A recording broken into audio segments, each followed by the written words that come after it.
Good morning, students. So the sixth question is that show two forces each of magnitude 10 Newton acting at a point A and B, okay, at the separation of 50 centimeters. See, here we are having A point and B point, and they are at a distance of 50 centimeter in opposite directions. We have to calculate the resultant momentum. So now for the first case, if we are talking about at the point A, this force 10 Newton is actually on this point A, so there is no perpendicular distance between them, so there it comes to be 0 plus the force, that is 10 Newton force of B, and the distance having from the A is 50 centimeter. So we find out its value, that will be clockwise because it's always pointed towards the pivot point, so clockwise. Similarly at the point B, so this force F is equal to 10 Newton, but the point B the effect will be 0, and for this force A is coming out to be 0.5 into 10, which is the further again the clockwise moment. So at the point A, what will be the resultant value? When you add both the values, you will get the resultant value. Now the seventh numerical we are having. The seventh numerical is a steering wheel at a diameter of 0.5 meter is rotated anti-clockwise by applying two forces. See, two forces are applying on it and it is rotating anti-clockwise. See, the moment is what? Anti-clockwise. First of all, you have to draw the diagram and then you have to calculate the moment of the force applied. Now, what will be the moment of force applied? As this diameter is how much? This is 0.5. So, how we are going to calculate for the force F1 and for the force F2? For the both will act as the radius form on this point. Okay, like this we are having. So here you are having this force into distance, both are in the same direction. So the total moment will be what? 0.25 Newton per meter. Okay, so now the next question we are having the eighth question. We are having that a uniform meter rule is pivoted at its midpoint. So that is the mark 50. A weight of 50 GF is suspended at one end. At one end we suspended the weight 50 GF. And where should be the weight of 100 GF? They are asking where should this weight 100 GF should be acted to keep the ruler horizontal.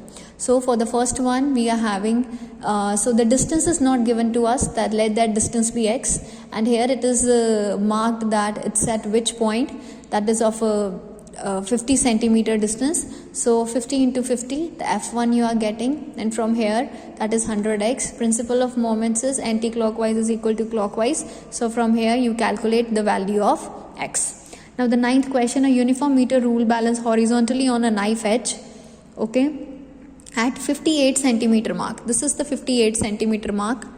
See, 58 centimeter mark.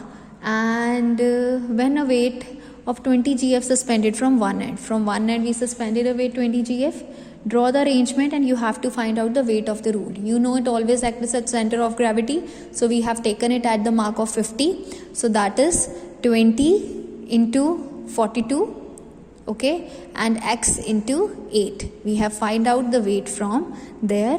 So when we find out the weight from there, the value we are getting 105 GF. The 10th question we are having now. The 10th question is a diameter shows a uniform bar supported at the middle point. This is also supported at the middle point. The diagram is given in your book beta, so I haven't drawn it here. You can see your book with it. A weight of 40 GF. See, a 40 GF is at the point 40, and at the midpoint at 0 we are having what? The pivot point. How you can balance the bar with the weight of 80 GF, and we have to balance the bar with the weight of 80 GF. See, when F1 is 40, distance is also given as 40, F2 is given to us 80, but distance is not given to us. To keep it in balance, the clockwise movement should be equal to anti-clockwise movement. When you apply the formula, you will get it. The next now we are having the 11th question, that shows a uniform rule placed on a fulcrum at the midpoint O. Okay, I'm having the weight of 40 GF at the 10 centimeter mark. See, again diagram is given, 40 GF at 10 centimeter mark. At 50 we are having the fulcrum, and at 90 we are having the weight 20 GF. So first of all, they are asking, is the ruler is in equilibrium? To find the ruler in the equilibrium, you will find out the clockwise moment and the anti-clockwise moment. When you find out the clockwise moment and the anti-clockwise moment, you will see that there is a huge difference. So this is not in the equilibrium. And next they are saying, how can the rule be brought up into equilibrium? By using an additional weight of 40 GF. Now question is, where should we apply that 40 GF? See, on one side we are having 1600 GF already, which is much higher than this F21. So we will put the additional weight on the side of F21 to find out that. So the distance we find out at where we should put it out. This is the 80 GF value. The additional weight is 40 GF. So to find out at which distance it should be, we just divide it, because force into distance is equal to moment. So that is 800 upon 40, and you find that the mark is 20 centimeter. Okay, and the weight of 40 GF should be placed at 70 centimeter mark, because it is 20 centimeter from the center, and you can see the diagram that 20 centimeter from the center is what? 70 centimeter mark. Okay, the next, now we are having the 12th question. When a boy weighing 20 kgf sits at one end of a 4-meter long seesaw. We are having a 4-meter long seesaw. So midpoint will be in the center only, and 2 meter we are marking the weight that is of 20 GF there. How can it be brought into horizontal? We want to brought it in equilibrium by placing a weight of 40 GF. Now see, weight is given, distance is given, weight is given. You just simply use clockwise moment is equal to anti-clockwise moment, principle of moments. This 20 into 2 is equal to x into 40. So the x comes out to be 1 meter. The next question we are having, 13th question. A physical balance has its arms of length 60 centimeter and 40 centimeter. Okay, 60, and see that it's very much clear in the diagram, 60 and 40 centimeter. On one side weight is given to you, and you just apply the principle of moments. Clockwise moment is equal to anti-clockwise moment. This value is not given to us, so from here we can find out that how much it is. The force is 66.67 gram force. Now the 14th question. The 14th question, here we are having again a diagram is given to you where O is the center point. One side weight is 250 GF, 20 centimeter away, and 40 centimeter away we are having 150 GF. The total anti-clockwise movement you have to calculate, and the total clockwise movement you have to calculate. See, from this side, this is anti-clockwise movement. So 150 into 40 will give you anti-clockwise movement. Total clockwise movement, this side it will give you 250 into 20. That comes out to be 5000. What will be the difference? That comes out to be 1000. Now which is greater, anti-clockwise or clockwise? Anti-clockwise is greater. So that's why the total difference movement is what? Anti-clockwise. Now the next, what they are asking us, how it can be made horizontal by applying a least force. Now how, again the same question as we have done in one previous question. This moment is with you, okay, and they have given you what the value. They are asking you how it can be made horizontal by applying a least force. That what least force should be applied so that it should be in a horizontal mark. See, the distance from O, using 100 GF to balance a moment of 1000 GF. So simply when you cut it, you will get it as 10 GF. Okay, because this much gram force you have to balance. Okay, and on the opposite side definitely you will take it. So we are taking it to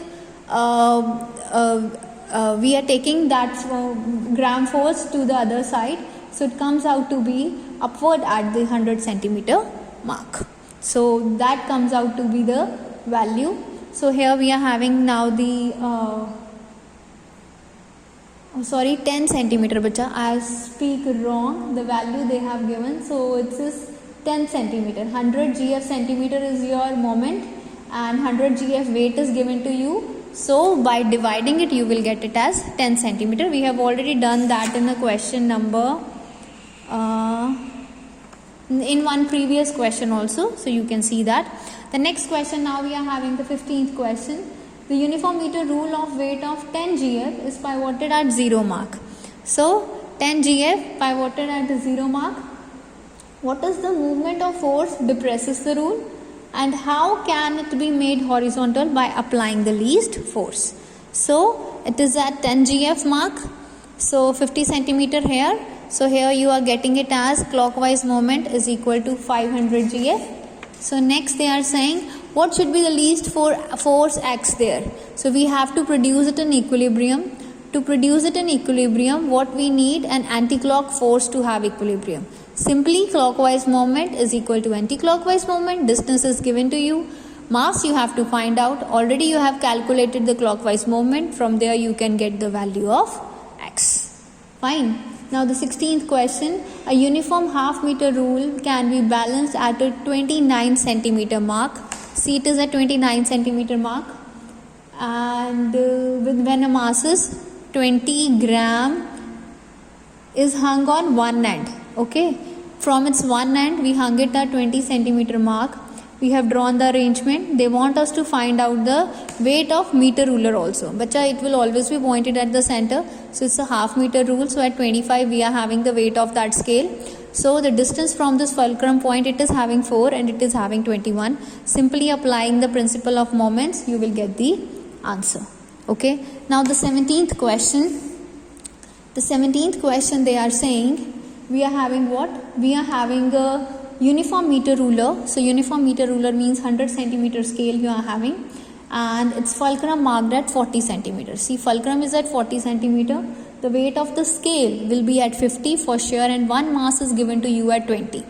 So when you find out the values of anti-clockwise and clockwise moment, you can see the difference is there. It means that scale is not in the equilibrium. So the resultant force, the left force, is how much? That is 500 gram centimeter anti-clockwise moment. Now what we want, we have to add one additional weight there. How can it be balanced by another mass of 50 gram? Okay, and to which side the rule will tilt if the mass m moved at the end 10 centimeters. See, it's on 20 centimeter. Okay. And here you are having which moment? It is an anti-clockwise moment and it is a clockwise moment. Already our anti-clockwise moment is more than the clockwise moment, and now we are moving it again to this side. Again we are increasing the distance, so it will tilt towards the 0. Fine. So the next, now they are asking, how can it be placed by another mass of 50 grams? We are having the another mass of 50 grams. So how we will place it? Clockwise moment is equal to anti-clockwise moment. Obviously to the other side we will place it to make it balance. So 100 into 50 minus this 10 plus 50 into d. We don't know at which distance we have placed it. 50, we have already marked this mass towards this 10 centimeter. So 40 minus 10. So when you find it out, it comes out to be d is equal to 10 centimeter. The 18th numerical, which is already solved in your book, what they are saying in that, a uniform bar of length L's meter is supported at its end. See, it is supported at its ends and loaded by a weight W. The W weight is in the center, in its middle. So what will be the equilibrium reaction, beta? The equilibrium reaction, the upward forces should be equal to the downward force. So R1 plus R2 should be equal to W when they are talking about equilibrium. And it is, this rod is having total length L. W is the center part, because weight of the ruler we always take this at the center of that scale. So simply it will be R1 into L by 2 is equal to R2 into L by 2. So from here we are having two equations and two variables. When you solve it, you will get the result. You can ask your doubts in your theory class. Thank you.